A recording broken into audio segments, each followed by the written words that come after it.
Hello friends, vada pav तो सब बनाते ही होंगे, लेकिन आज हम बनाएंगे आलू वड़ा चाट जो खाने में बहुत ही टेस्टी होती है।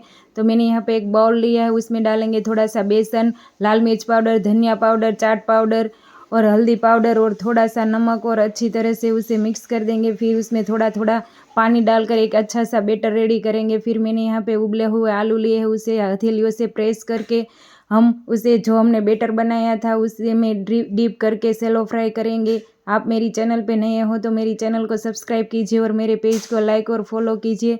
अब दोनों ओर हमारे जो वड़े हैं उसे अच्छी तरह से क्रिस्प होने तक हम उसे सेक लेंगे। तो हमारे वड़े हैं वो रेडी हो चुके हैं। अब प्लेट में हम वड़े रखेंगे, फिर उसमें ग्रीन चटनी डालेंगे और यहाँ पे मैंने मीठी चटनी डाली है। अब उसमें मीठा वाला दही डालेंगे और अच्छी तरह से भुजिया लेकर उसे सजाएंगे। फिर उसमें डालेंगे थोड़ा सा लाल मिर्च पाउडर और थोड़ा सा चाट मसाला और हरा धनिया डालकर उसे गार्निश करेंगे। आप ये रेसिपी ट्राई कीजिए और मुझे कमेंट कीजिए। तो तैयार है हमारा आलू वड़ा चाट।